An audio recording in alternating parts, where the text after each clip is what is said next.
This week on Inside Boulder News, City will conduct curbside collection of downed tree limbs. Demolition begins on the flood-damaged Flatirons Golf Course event center. And City of Boulder and CU Police Departments join forces to encourage crosswalk safety.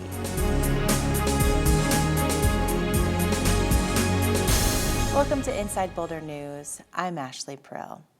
The massive snowstorm that hit Boulder on March 23rd caused an extraordinary amount of tree limb damage across the city. Beginning in the middle of April, the City of Boulder will conduct a special curbside collection program for downed limbs. We're going to make sure that we're out of the University Hill area prior to graduation, and we'll be through with the whole community before Memorial Day. We don't know the exact details to tell folks yet as to how to prepare the materials and when we'll be in your particular neighborhood because we're just releasing a request for bids, just went out this morning actually on Thursday. So those will be coming back on April 8th, and then we will choose a contractor and hopefully get the collection started by the third week in April. Right now though, if people want to get rid of their storm debris, their tree branches sooner than we do the curbside collection, there's two options. One is the Yard Waste Drop-Off Center that's located at Western Disposal's transfer station at 5880 Butte Mill Drive, and we have waived the drop-off fees for that, so it's free for Boulder residents to drop material off there. You just have to bring like a utility bill or something with you to show that you're a Boulder resident.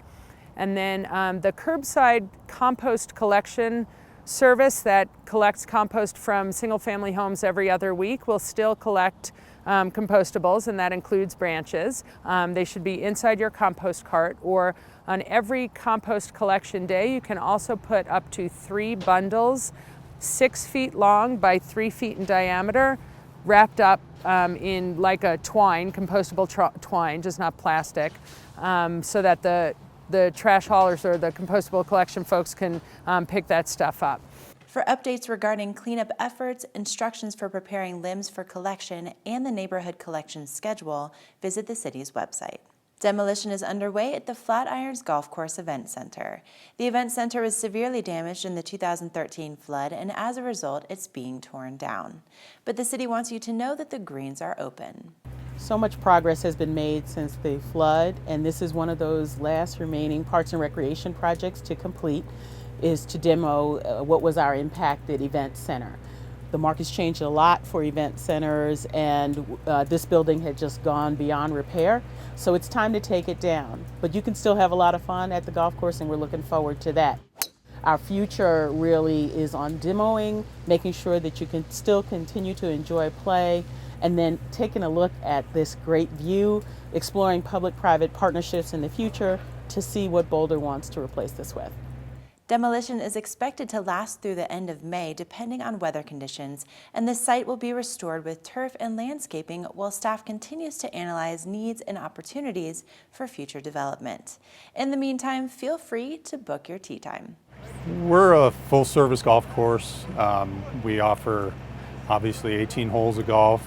We have a fabulous practice facility, driving range, putting green, short game and chipping area.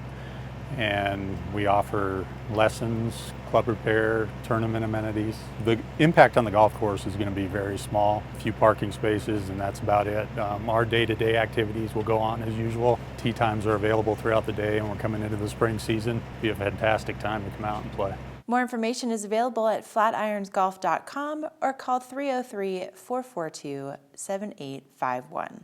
April kicks off Boulder's peak walking and cycling season. During the week of April 11th through the 15th, the City of Boulder and CU Police Departments will promote crosswalk safety.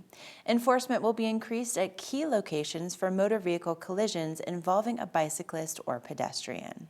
While collisions involving a bicyclist or a pedestrian represent only 8% of all traffic collisions in the City of Boulder, they represent approximately 60% of motor vehicle collisions that result in a serious injury or fatality.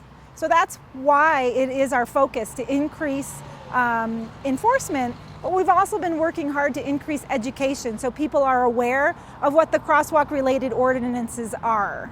The City of Boulder instituted 3 new safety laws in 2012 that are designed to reduce the number of collisions at crosswalks in Boulder. Bicyclists can ride their bike through a crosswalk, but they must do so at a speed of 8 miles an hour or less.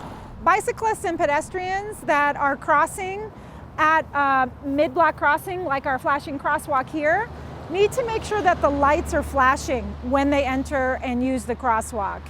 If it's not activated, they have to do so. If somebody else has activated it, they can go ahead and proceed. If a motor vehicle is stopped in the adjacent lane to you, you need to stop as well to make sure that there isn't a pedestrian in the crosswalk. For more information about Boulder's crosswalk safety laws, visit bouldersafestreets.com. Last week, the city submitted 5 grant proposals to the Knight Foundation's News Challenge on libraries with the help of several community stakeholders. The challenge is designed to support ways to extend and strengthen the role of libraries as essential spaces for people to learn, acquire information, and exchange ideas. Although the grant proposals have been submitted, your help is needed to refine the proposals as judges consider whether they will move forward in the selection process. It's important to us. Obviously, we are a central point in the community for people to share and get information, understand information. So all of our proposals in some ways are ways of engaging with the community, either through deciphering difficult to understand information and putting it out there, or making it easier for them to access. You know, grant applications are something I probably turn in a grant application once a week, and it's kind of the way in which, you know, we think. So we're looking at ways in which where the library might be going and seeing if some funder is willing to step up and pitch in some money to help us make it happen. And the beautiful thing about grants and something like the Knight News Challenge is, like, it's not a long-term commitment. It's, you know, in some cases it's a prototype. We just need to develop a prototype to see if it's feasible. And then one of the conditions of the Knight News Challenge is that you make that then freely available to anyone and everyone who may want to get it. So you either have to use a Creative Commons license or open source your software.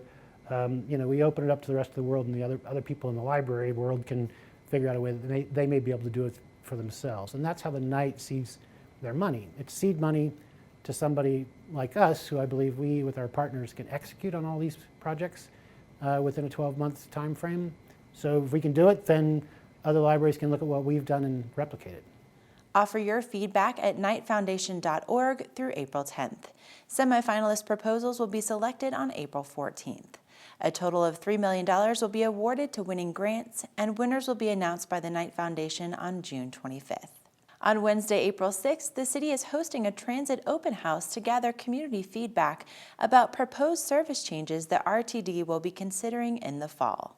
By holding a meeting now, the city is hoping to increase participation from the riders that rely on the routes. The changes that RTD is considering are to routes 206, Route 209. They're considering an extension to the bound that would go up to North Boulder along 28th and Violet. And then they're also considering an airport route from Boulder Junction, and potentially a route that would travel from Boulder Junction to Table Mesa Station, and providing basically a local connection all day, hourly, from Boulder Junction to South Boulder. In addition to potential extensions, RTD is also considering cutting back midday service on Route 206 and potentially discontinuing the service on Route 209 south of Baseline. In addition to city staff, RTD will also be at the meeting to answer questions and receive feedback. More information can be found at goboulder.net. The 68th Annual Conference on World Affairs kicks off on April 4th and continues through the 8th. In 5 days, the conference will hold 200 events covering the arts, science, diplomacy, spirituality, human rights, and everything in between. All events are free and open to the public, and you can find the full schedule by visiting colorado.edu/CWA. Thank you for watching Inside Boulder News. Stay in touch with us on Facebook and Twitter by submitting news tips and questions. You can also sign up to receive video updates right in your inbox. Just go to boulderchannel8.com and click on subscribe.